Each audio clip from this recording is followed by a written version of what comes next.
The blind shaft behind Elias Mercer's barn had swallowed junk for 43 years. Fence wire, split cedar posts, a dead washing machine, 3 rusted tires, and the last joke any decent man in Arroyo County should have made. "Try watering your cows from that throat in the ground," Calvin Rook told him, smiling over a glass of cold lemonade. "Maybe if you cry hard enough, it'll fill up." Elias said nothing. He just stood on Calvin's clean white porch with dust in his mouth, his hat in his hands, and 27 cattle dying less than 2 miles away. A proud man can hate begging all he wants. Thirst does not care. That morning the sun had come up pale and vicious, turning the east windows of Elias's little farmhouse into squares of white fire. By 6:30, the bedroom already smelled like old heat, mouse dust, and the sour cotton of a shirt worn too many days in a row. He sat on the edge of the bed and listened. No rain on the roof, no birds in the chinaberry tree, no low water knocking in the kitchen pipes, just the slow tick of metal expanding in the walls. His boots were under the chair. The leather had gone gray at the toes from alkali and ash. He pulled them on without lacing them, then leaned forward, elbows on his knees, waiting for his back to unlock. For the last 2 weeks, every morning had begun with the same arithmetic. How many gallons left in the cistern? How many cows still standing? How long before the bank stopped pretending patience was kindness? He already knew the answer before he opened the screen door. The yard looked skinned. The ground had cracked in hard plates, curled up at the edges like old paint. Beyond the yard, his pasture rolled down toward the dry wash in a color that was not brown anymore. Brown still had life in it. This was gray. Bone gray. Ash gray. The color of something finished.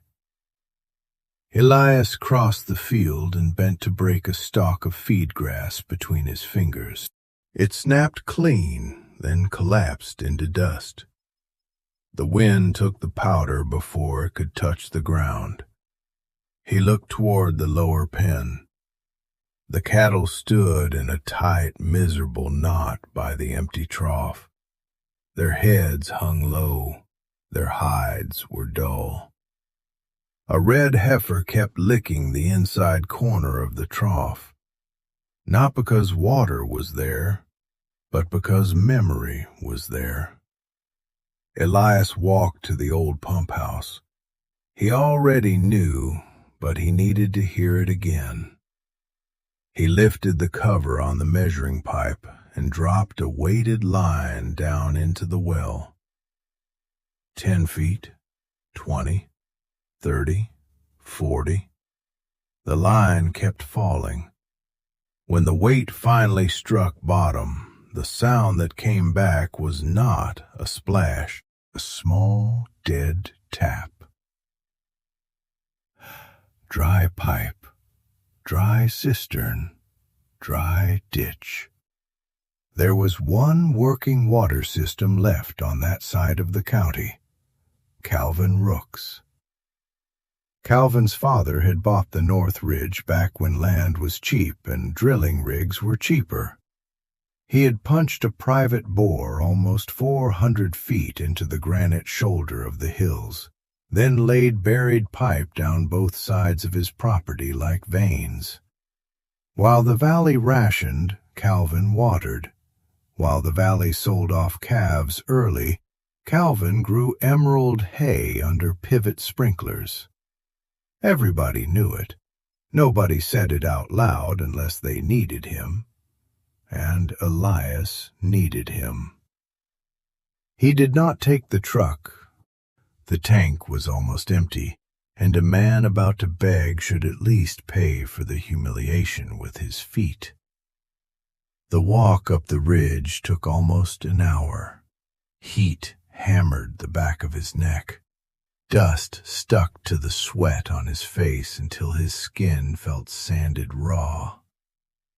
At the property line, the world changed so abruptly it made him stop.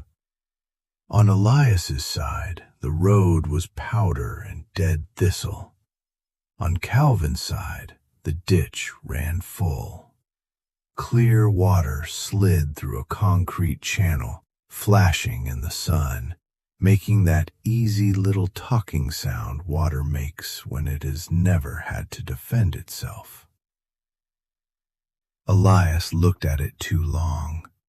His throat tightened so hard he had to turn away. Wanted to kneel, cup both hands, and drink like an animal.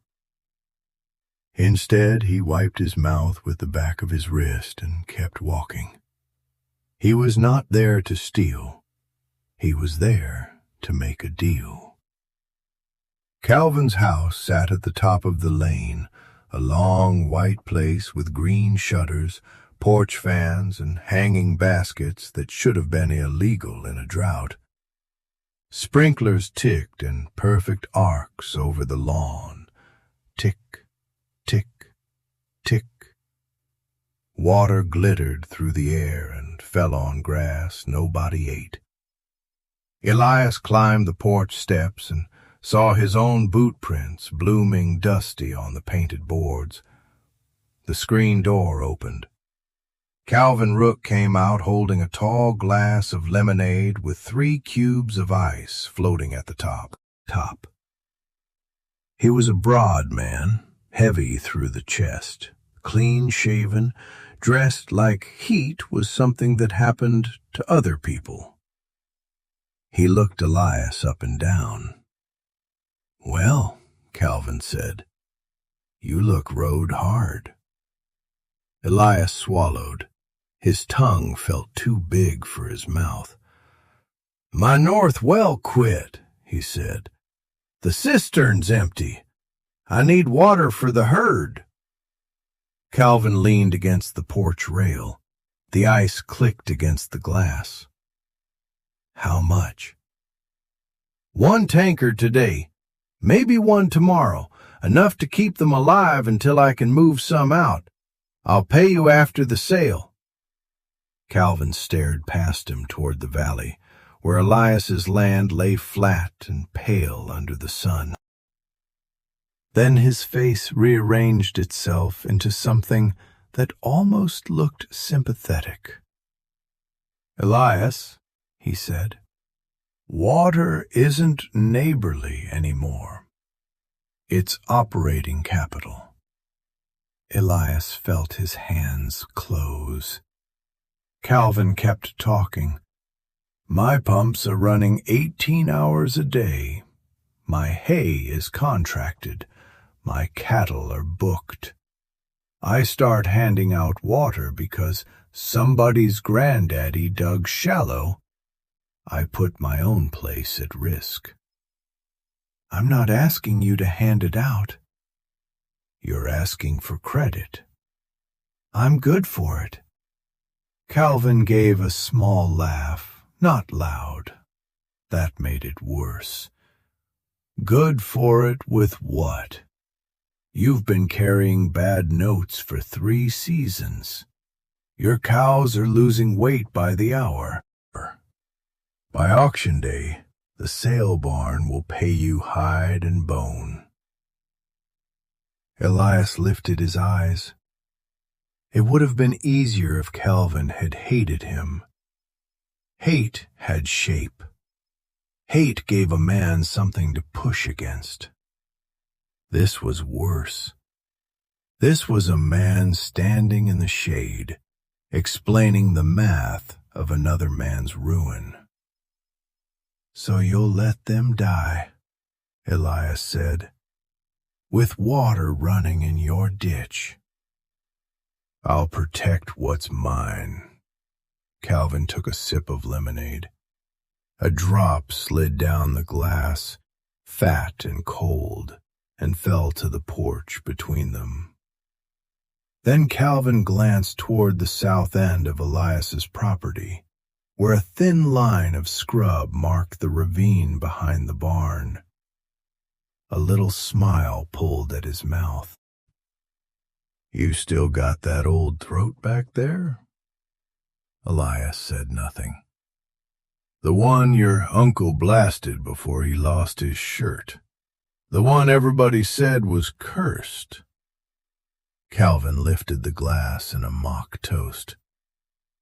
"Try watering your cows from that throat in the ground. Maybe if you cry hard enough, it'll fill up." The joke hung there. Elias's face went hot. His hands became fists. For one clean second he saw himself crossing the porch, driving Calvin backward through the screen door, watching lemonade and teeth scatter across the floor. But jail did not water cows. Assault did not stop foreclosure. So Elias unclenched his hands. He put his hat back on, and he walked down the steps without a word.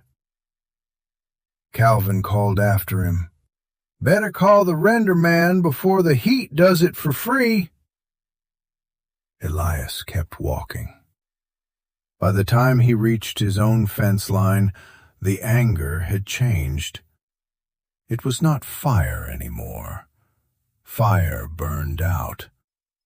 This was colder, heavier. It settled behind his ribs like a stone. He did not go to the house. He did not go to the phone. He walked straight to the ravine behind the barn. The blind shaft waited in the scrub, half hidden by tumbleweed and trash. It had started as a water gamble in another drought, back when Elias's Uncle Dean still believed sweat could bully geology. Dean had hired a blasting crew to open a limestone throat on the south slope. They went down 62 feet, hit a black cap of rock, cracked 2 bits, lost a man's thumb to a cable, and quit. After that, the shaft became a place for things nobody wanted to haul to town. From the rim, Elias could smell old rubber, field mice, and damp rot that was not water. Calvin's voice returned. "Maybe if you cry hard enough, it'll fill up." Elias stared into the dark. It was a stupid idea. It was a dangerous idea. It was not even really an idea. It was spite wearing work gloves. And spite was the only fuel he had left. He went to the machine shed and dragged out an old gin pole frame his father had used for lifting tractor engines. The legs were rusted. The pulley was stiff. The cable looked mean enough to cut meat. He hauled it to the ravine with the four-wheeler, set it over the shaft, and bolted a hand-crank winch to the crossbar. Then he found a canvas feed sling, 2 lengths of climbing rope, a dented hard hat, a headlamp with 1 good battery, and a short shovel with the handle already cracked. The sun fell behind the ridge. The heat left fast, the way desert heat does, as if the world had been pretending to be an oven and suddenly remembered it was stone. Elias tied the rope around his chest and clipped himself to the cable. He looked toward the lower pen. The cows had stopped bawling. That silence hurt more than noise. "Hold," he whispered. Then he stepped backward into the blind shaft. The descent was ugly. The pulley shrieked.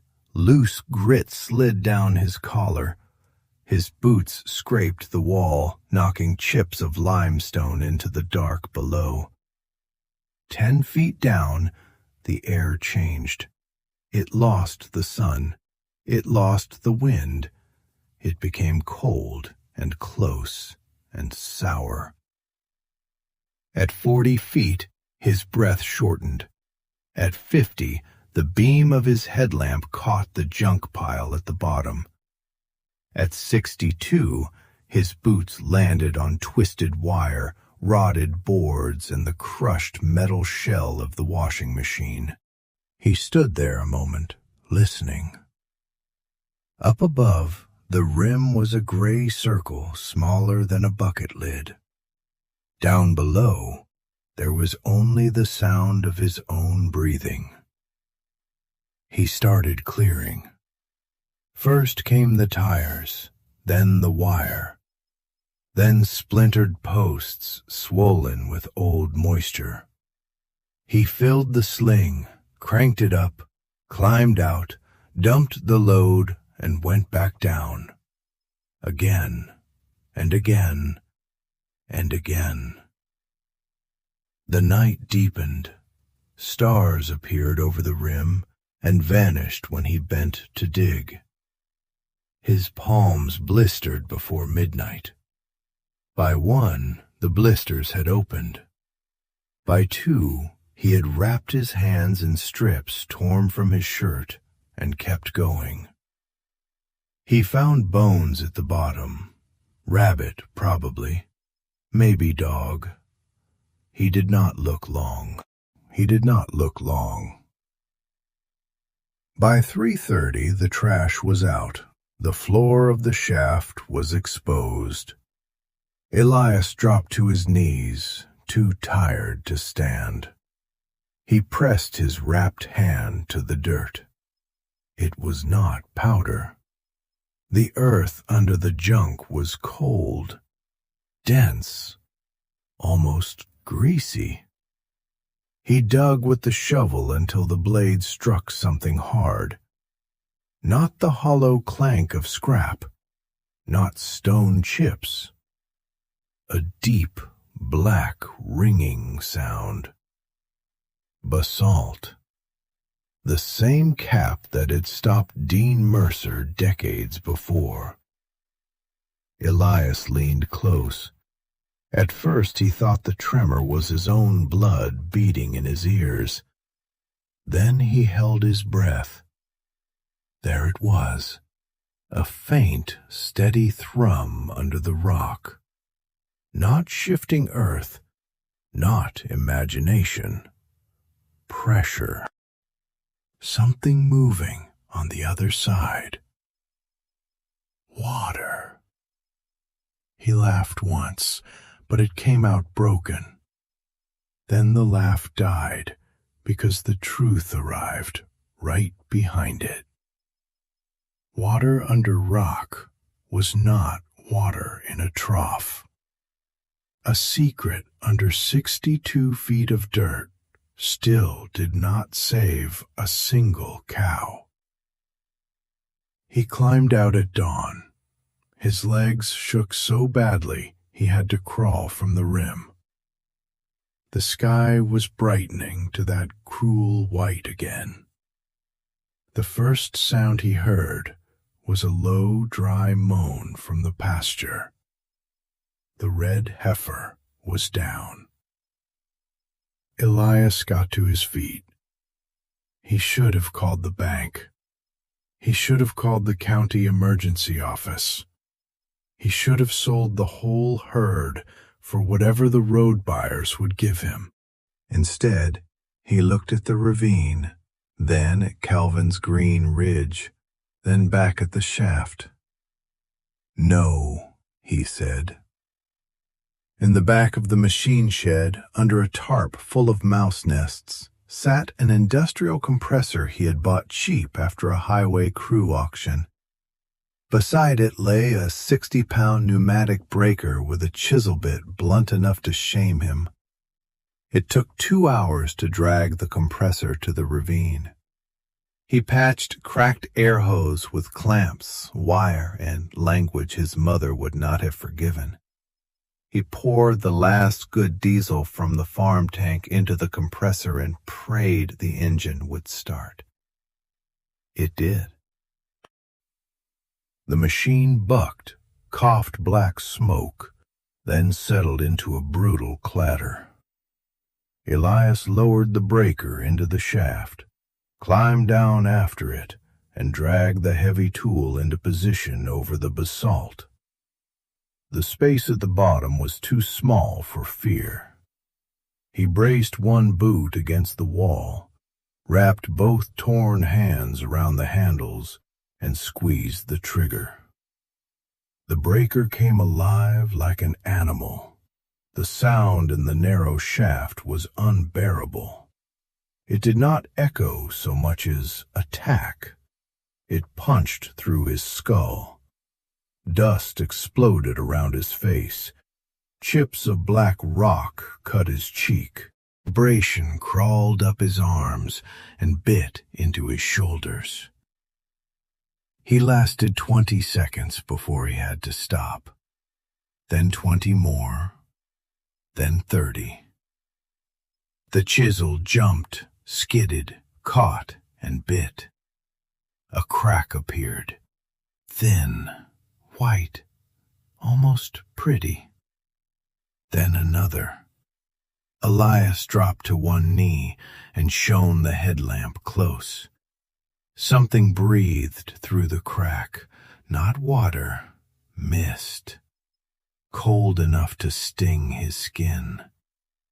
It hissed out of the basalt with the smell of iron, sulfur, and earth so old it seemed wrong for the open air. A sane man would have climbed out and made a plan.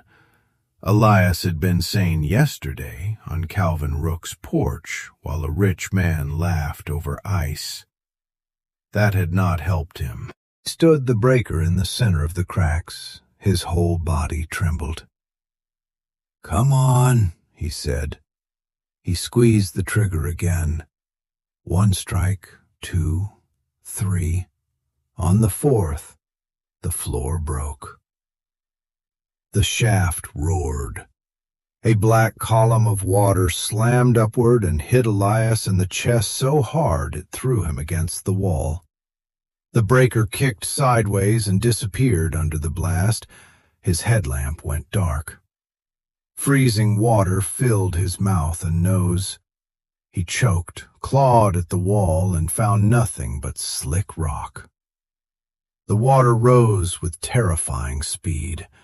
Ankles, shins, knees. He grabbed for the cable, found it, and yanked the winch control clipped to his belt. Nothing. He hit the switch again. Nothing. The box had drowned. The water reached his waist. He wrapped both hands around the cable and climbed. No harness pull, no motor, no help. Just wet steel, torn palms, and 62 feet of dark. At 12 feet, his right foot slipped and his ribs slammed into the wall. At 20, his left shoulder tore with a hot, white pop that made him scream. At 30, the water slapped his boots from below. At 40, his hands stopped feeling like hands. They became hooks. Meat hooks. Useless except for holding. Above him, the circle of daylight shook and blurred. He climbed toward it. Not because he was brave. Rook was not going to buy his land from the bank and park a sprinkler on his grave. Elias reached the rim with no strength left. He threw one arm over the edge, kicked once, and rolled onto the dirt like a drowned animal. He lay there shivering in the sun. Behind him, the blind shaft made a deep, heavy sound. Not a roar anymore, a slosh. He dragged himself to the edge and looked down. The water had risen almost 50 feet and stopped, black and shining far below the rim. A hidden pocket, a pressurized vein, an ugly miracle. Elias stared at it until his eyes burned. Then he started laughing. It was not joy. It was the sound a man makes when the world tries to bury him and accidentally hands him a shovel. But having water underground is just another way of having nothing if you cannot bring it up. By noon, Elias had the answer in numbers. Deep well submersible pump, heavy cable, pipe, generator fuel, fittings, check valve, discharge hose. $4,800 at the bare minimum. His account had 319. The red heifer was still down. 2 calves had quit standing. The arithmetic did not blink. Elias hitched the stock trailer. He walked into the lower pen and cut out 6 of the strongest yearlings, the ones he had planned to breed from, the ones that would have been next year's recovery, if next year still existed. They loaded slowly. The trailer gate slammed behind them like a verdict. He drove to Slade Meacham's yard on the county line, where dying animals became cash for men who had run out of options. Slade was a narrow man with clean boots and eyes like dry nails. He looked through the trailer slats and did not hurry. "Drought finally got you," Slade said. "Sellin' weight," Elias answered. Slade spat. "Not much weight left. They're young. They're stressed, dehydrated, cut poor. You know what they're worth." Slade looked at Elias's bandaged hands, the dried blood on his neck, the way his left arm hung wrong. Then he named a number low enough to be theft and high enough to be salvation. Elias almost laughed, not because it was funny, because yesterday he had been too proud to drink from Calvin's ditch, and today he was selling the future of his herd for scrap price to buy a pump for a hole nobody believed in. "Write it," he said. The check was for $5,040. He drove away with the trailer empty. It rattled behind him like accusation. By late afternoon, the pump, pipe, cable, and hose were stacked at the ravine. He worked with 1 good arm and 2 ruined hands. Glue fumes from the PVC made him dizzy. Every length of pipe felt heavier than the last.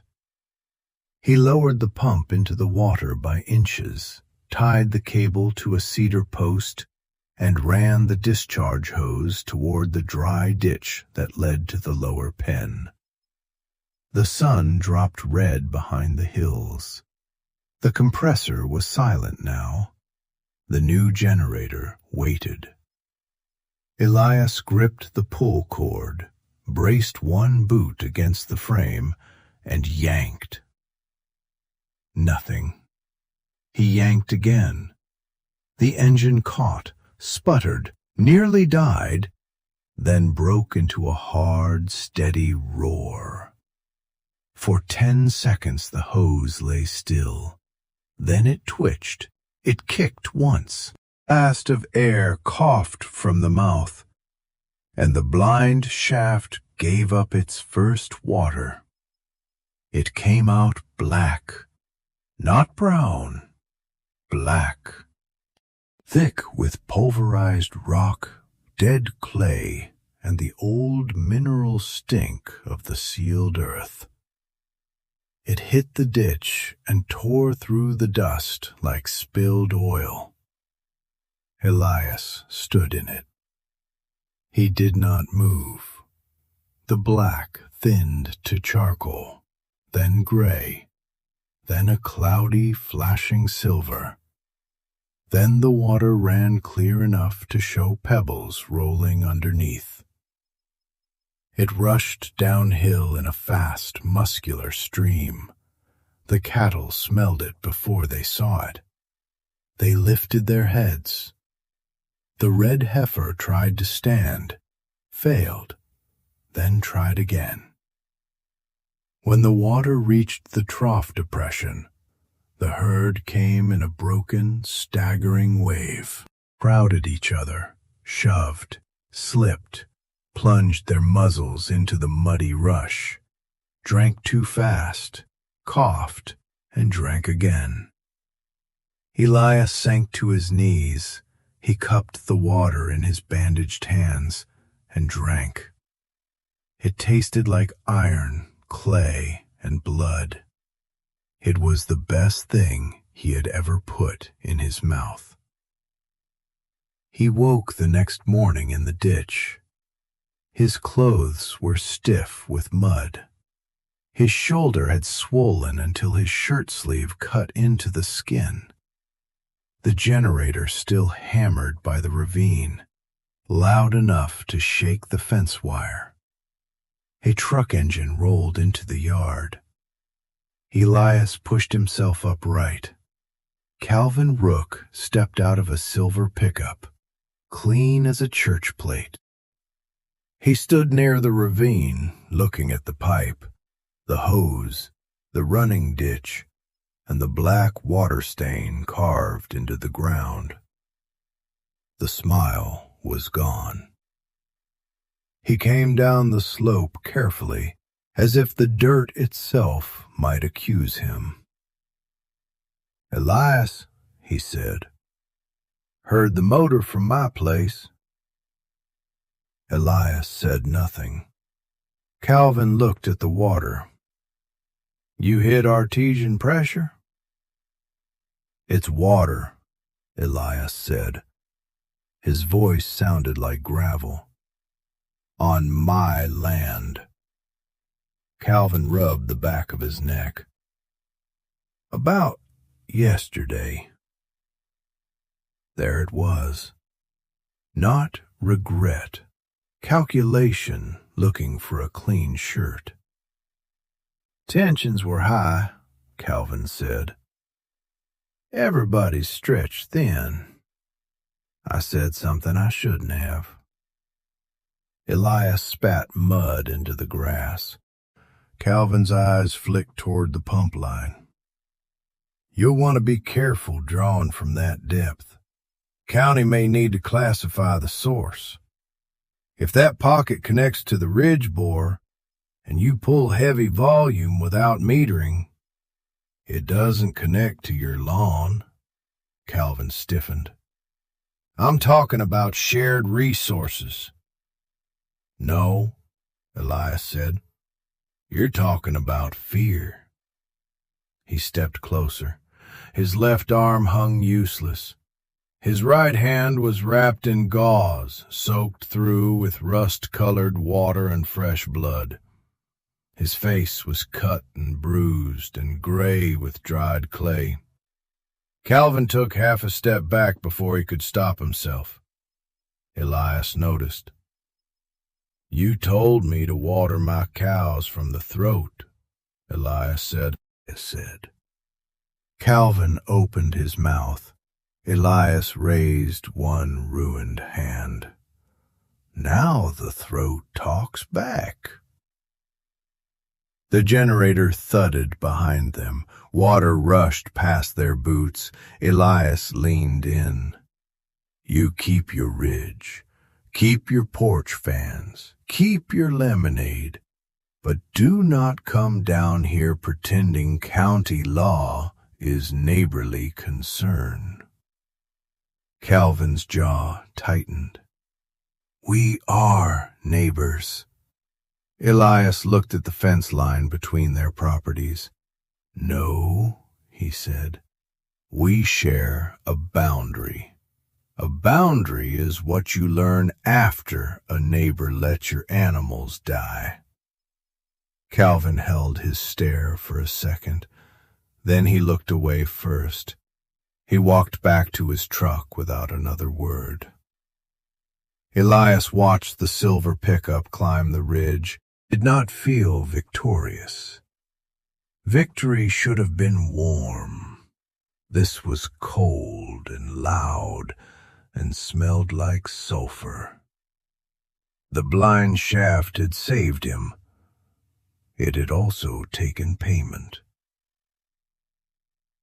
The first month, the water stained everything. It came out clear, then turned orange wherever it touched air. The ditch grew slick with red mineral slime. The troughs crusted around the edges.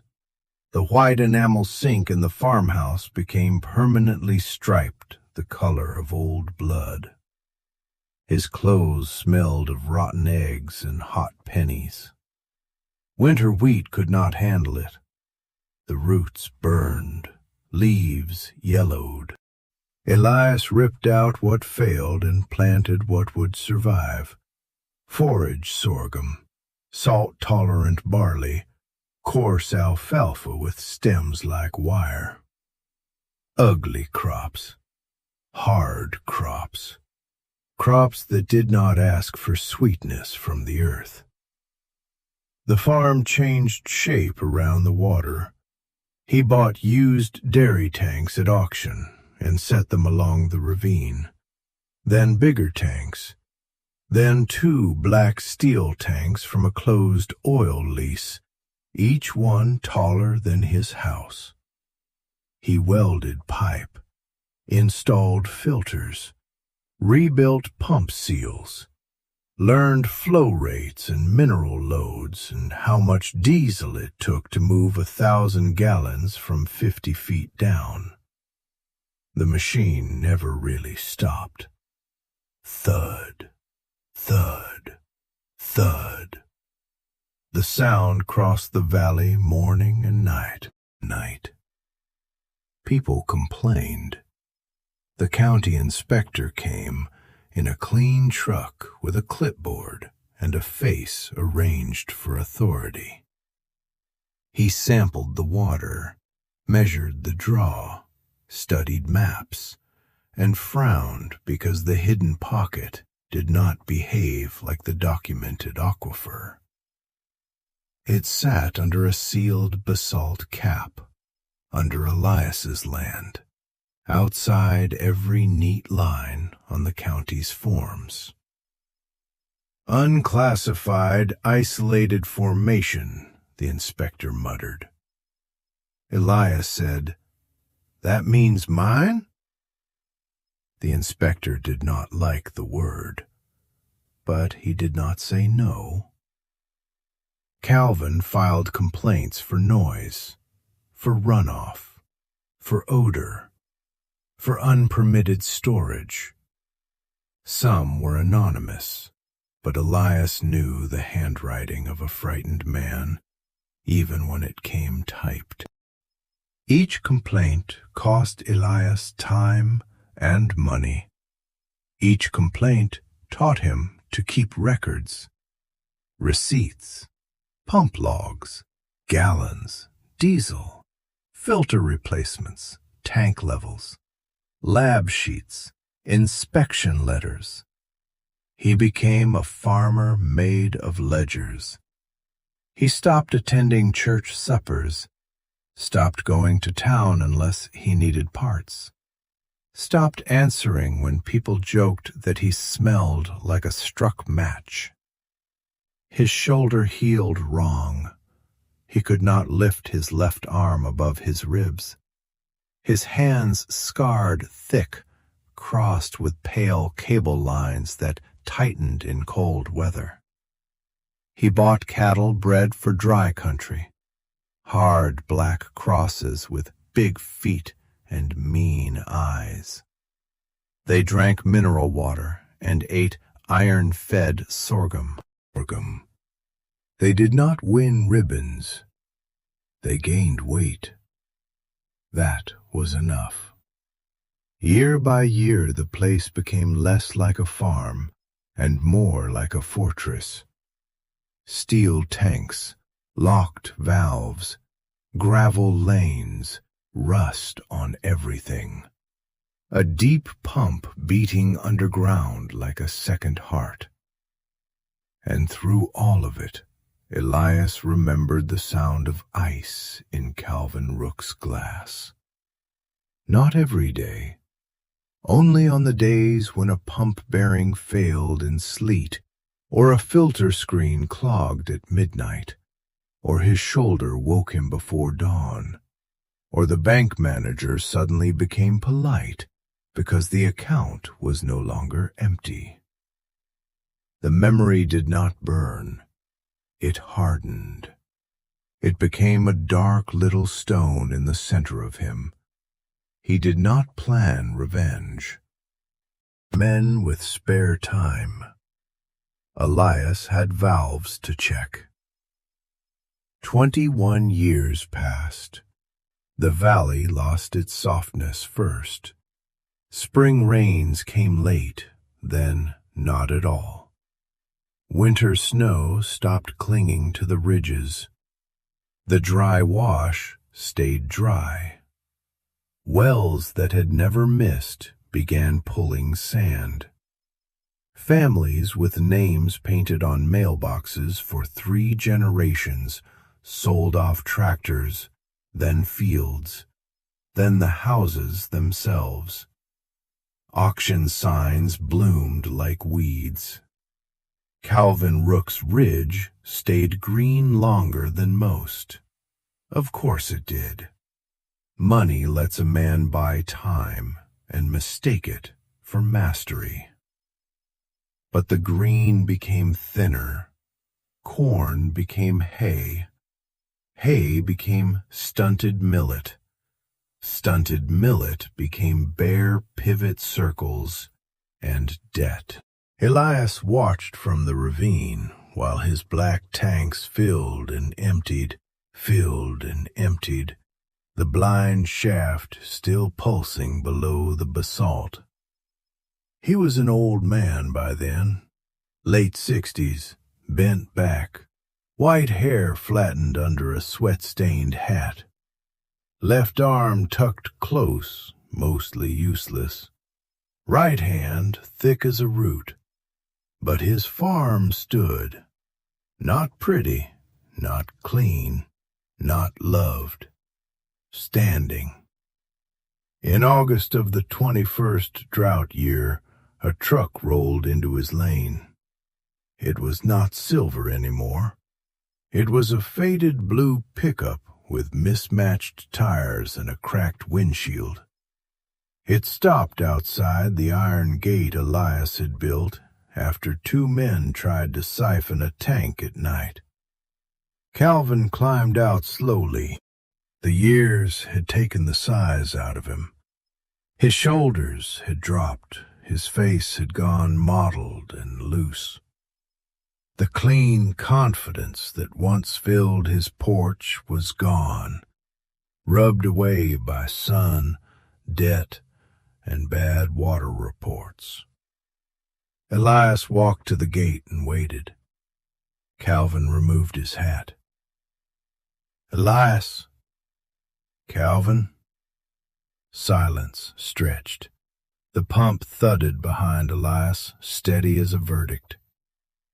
Calvin looked past him to the black tanks. My ridge bore started pulling sand yesterday. Elias did not answer.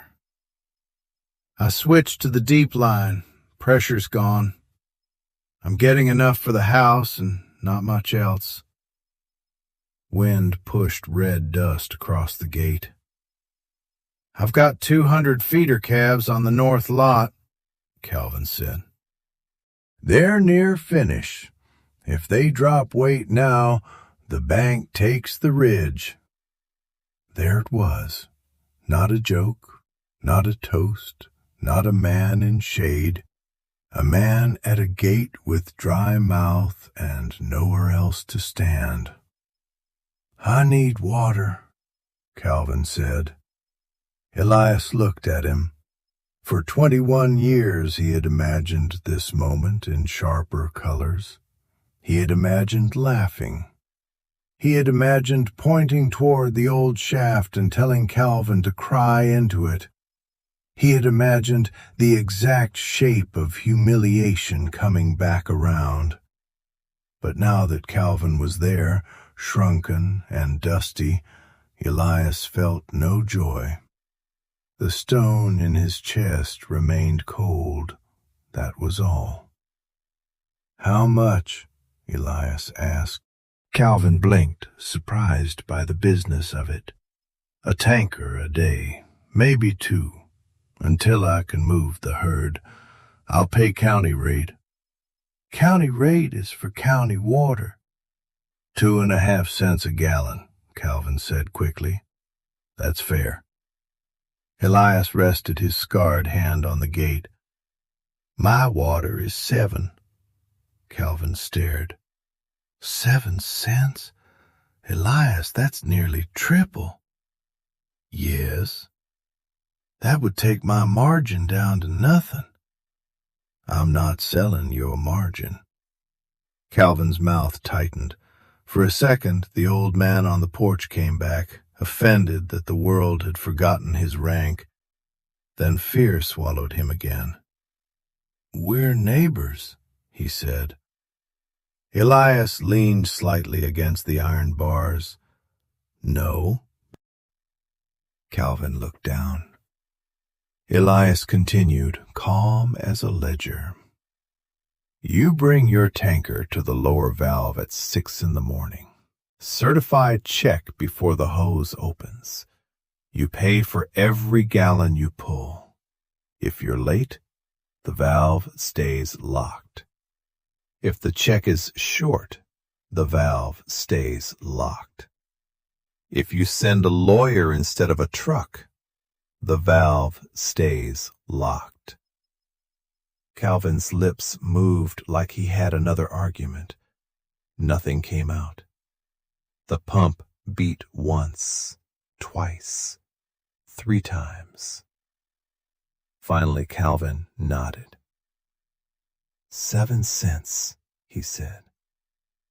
Elias opened neither the gate nor his face. 6 sharp. Calvin put his hat back on and walked to the truck. He looked old from behind. Elias watched him drive up the lane, dust closing over the tires.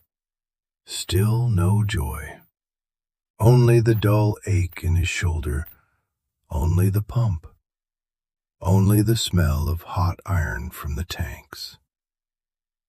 The next morning, Calvin's tanker arrived at 6. Not 6:05. 6. He handed Elias a certified check through the bars with both hands. Elias counted the gallons himself. For 17 days the blue truck came before sunrise. For 17 days Calvin stood quietly beside the valve while Elias opened it.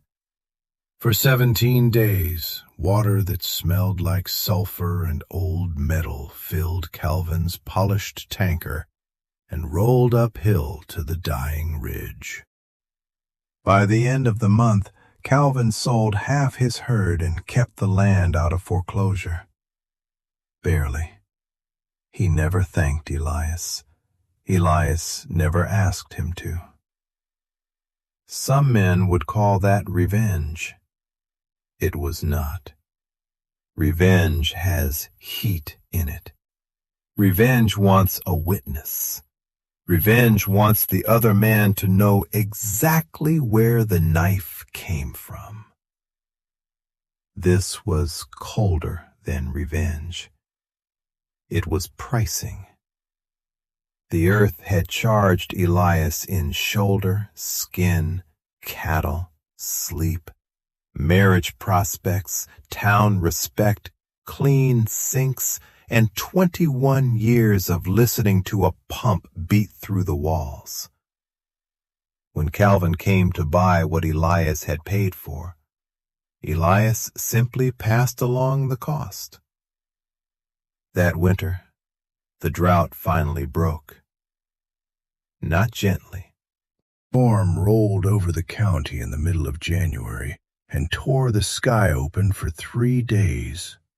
Rain hammered the tanks.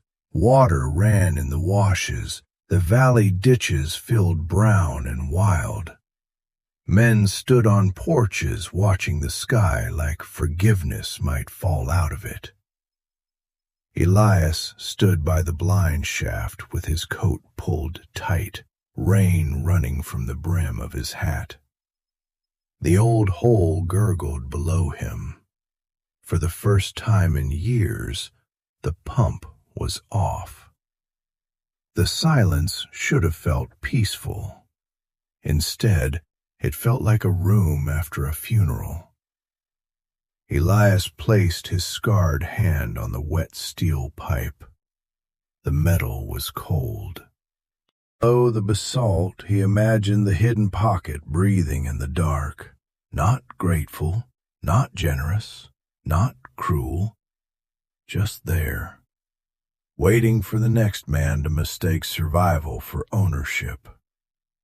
He looked toward Calvin's ridge. The fields were dark with rain. The porch light was on.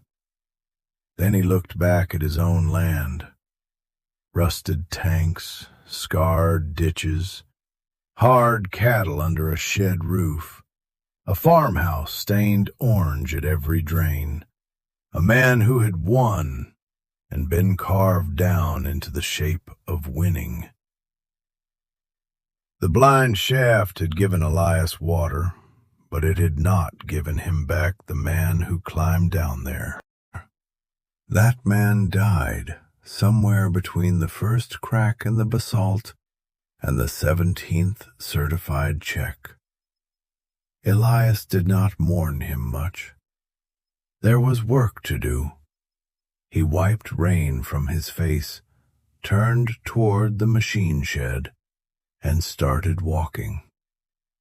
Because the earth never gives a miracle free. It only extends credit. And sooner or later, every living thing pays the balance.